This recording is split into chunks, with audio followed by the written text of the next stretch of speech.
মধ্যপ্রাচ্যের উত্তেজনাপূর্ণ পরিস্থিতি যেন ধীরে ধীরে আরও ঘনীভূত হচ্ছে।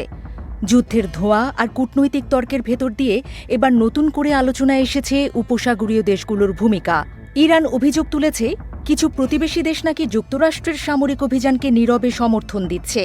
আর এই অভিযোগ ঘিরেই শুরু হয়েছে নতুন এক কূটনৈতিক টানাপোড়েন। সম্প্রতি একটি প্রতিবেদনে দাবি করা হয়েছিল, সৌদি আরবের যুবরাজ মোহাম্মদ বিন সালমান নাকি যুক্তরাষ্ট্রের প্রেসিডেন্ট ডোনাল্ড ট্রাম্পকে ইরানের বিরুদ্ধে কঠোর হামলা চালিয়ে যেতে পরামর্শ দিয়েছিলেন। এই খবর ছড়িয়ে পড়তেই অঞ্চল জুড়ে তীব্র আলোচনা শুরু হয়। তবে সৌদি আরবের একটি সূত্র দ্রুতই এই দাবিকে সম্পূর্ণভাবে অস্বীকার করেছে।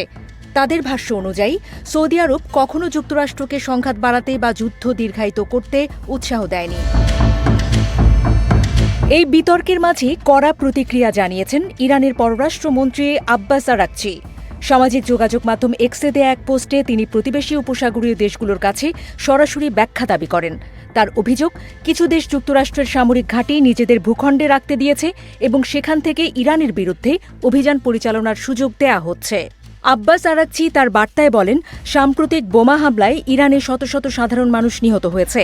নিহতদের মধ্যে 2 শতাধিক শিশু রয়েছে বলে তিনি দাবি করেন। তিনি আরও বলেন, এমন পরিস্থিতিতে যদি কোনো প্রতিবেশী দেশ এই হামলাকে উৎসাহ দিয়ে থাকে, তবে তাদের অবস্থান পরিষ্কার করা জরুরি। তার কথায়, যেসব দেশ নিজেদের ভূখণ্ডে যুক্তরাষ্ট্রের সামরিক বাহিনীকে থাকতে দিয়েছে এবং সেই ঘাঁটি ব্যবহার করে ইরানের বিরুদ্ধে হামলা চালানো হচ্ছে, তাদের এখনই নিজেদের অবস্থান স্পষ্ট করতে হবে। এই মন্তব্যের পর থেকেই উপসাগরীয় অঞ্চলে কূটনৈতিক অস্বস্তি আরও বেড়ে গেছে। কারণ ইরানের সঙ্গে সমুদ্রপথে সীমান্ত রয়েছে এমন অনেক দেশই যুক্তরাষ্ট্রের গুরুত্বপূর্ণ সামরিক ঘাঁটির আতিথ্য দেয়। ফলে এই অঞ্চলটি দীর্ঘদিন ধরেই আন্তর্জাতিক রাজনীতির অন্যতম সংবেদনশীল কেন্দ্র। বিশ্লেষকদের মতে, পারস্য উপসাগরের এই ভূরাজনৈতিক অবস্থানই পুরো পরিস্থিতিকে আরও জটিল করে তুলেছে। একদিকে ইরান, অন্যদিকে যুক্তরাষ্ট্র এবং ইসরায়েলের ঘনিষ্ঠ মিত্র দেশগুলো, সব মিলিয়ে এই অঞ্চলে সামান্য উত্তেজনাও বড় সংঘাতে রূপ নিতে পারে। এদিকে কূটনৈতিক মঞ্চেও বিষয়টি তুলেছে ইরান।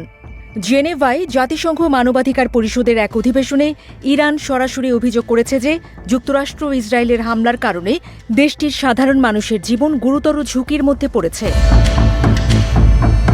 জাতিসংঘে জেনেভায় নিযুক্ত ইরানের রাষ্ট্রদূত আলী বাহরেইনি বলেন, ইরানের জন্য এই মুহূর্তে সবচেয়ে বড় মানবাধিকার সংকট হল দেশটির মানুষের জীবন নিয়ে যে হুমকি তৈরি হয়েছে। তিনি বলেন, 90 মিলিয়ন মানুষের জীবন এখন গুরুতর ঝুঁকির মধ্যে রয়েছে। সামরিক আগ্রাসনের কারণে এই বিপদ তৈরি হয়েছে। তার বক্তব্য অনুযায়ী, আন্তর্জাতিক সম্প্রদায় যদি এই পরিস্থিতি নিয়ে নীরব থাকে, তবে ভবিষ্যতে অন্য দেশগুলোকেও একই ধরনের হামলার মুখোমুখি হতেও পারে। আলী বাহরেইনি আরও জানান, যুক্তরাষ্ট্র ও ইসরায়েলের হামলা শুরু হওয়ার পর থেকে ইরানে নিহতের সংখ্যা ইতিমধ্যে 1300 ছাড়িয়ে গেছে। আহত হয়েছে 7000-এরও বেশি মানুষ। এই পরিস্থিতিতে ইরানের উপর আন্তর্জাতিক চাপ বাড়তে পারে কিনা, এমন প্রশ্ন উঠে এসেছে। তবে ইরানের পক্ষ থেকে স্পষ্ট বার্তা দেয়া হয়েছে যে দেশটি কোনো ধরনের চাপ বা ভয়ভীতি মেনে নেবে না। আলী বাহরেইনি দৃঢ় কণ্ঠে বলেন, ইরান এমন কোনো দেশ নয় যে চাপ, ভয়ভীতি বা আগ্রাসনের সামনে মাথা নত করবে। মধ্যপ্রাচ্যের এই উত্তপ্ত পরিস্থিতি এখন শুধু একটি দেশের সংকট নয়, বরং পুরো অঞ্চলের স্থিতিশীলতার জন্য বড় এক চ্যালেঞ্জ হয়ে উঠেছে। কূটনৈতিক আলোচনার পাশাপাশি সামরিক উত্তেজনা বাড়তে থাকলে এর প্রভাব বৈশ্বিক রাজনীতিতেও পড়তে পারে বলে মনে করছেন পর্যবেক্ষকরা।